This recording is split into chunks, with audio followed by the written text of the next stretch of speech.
So here we have the Vauxhall Zafira SRI on a 15 plate. I'm going to start by showing you around the outside of the car, and then we'll hop in and run through some controls on the inside. But from the outside you can see that it's a 5-door car with alloy wheels and tinted windows. Let's start off inside the boot and then work our way around the rest of the car from there.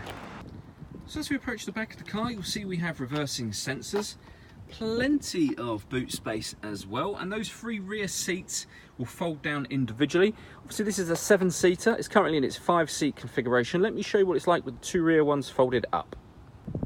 So with the 2 rear ones folded up, it's now in its 7-seat configuration. As you can see, this is the amount of boot space you'll have as a 7-seater. Okay, so we're just going to work our way back round to the front of the car, and then we'll hop in and run through some controls on the inside. But now that we've done a full circle of it, you can see that it's in lovely condition the whole way round. Just briefly before climbing in, I think it's worth seeing the interior from this exterior point of view. The seats are as good as new. There's plenty to run through on the dashboard, so let's hop in and we'll do that right now. Okay, so now that we're inside the car, we're going to start with the dials. On the left-hand side, we have the rev counter, and on the right-hand side, the speedometer. At the bottom, you can see the total miles on this car, which are 17,459. You can change the information displayed above that by using a control on the indicator stalk. And at the very top, we've got the fuel gauge and coolant temperature gauges. If we back out to the steering wheel, on the left-hand side, we've got cruise control, and on the right-hand side, we have stereo controls. The main stereo unit itself is over in the center, and the screen is directly above that just here.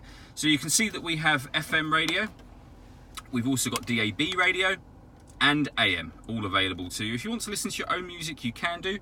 There's a CD player as well as auxiliary input as well. Working our way down, that's the main volume for the stereo, and that's where you'd access the different radio frequencies, your CD player and auxiliary input, and the CD player is just there. We then have the air conditioning. So temperature is adjustable on the left-hand side, fan speed on the right.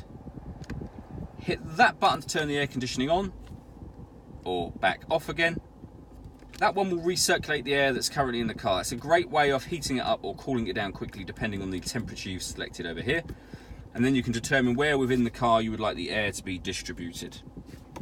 Underneath that, we have this little section that opens down. We've got a 12-volt charging socket, auxiliary input and a USB input as well, and that will fold away to give you this cubby hole area. We then have a 6-speed manual gearbox, and down here this button will turn off the parking sensors, and this one turns off the traction control for the car. All that leaves me to say is thank you for taking the time to watch this video. If you'd like to come and see the car in person and have a test drive, please feel free to call any of our MJA sites. We'd love to hear from you soon.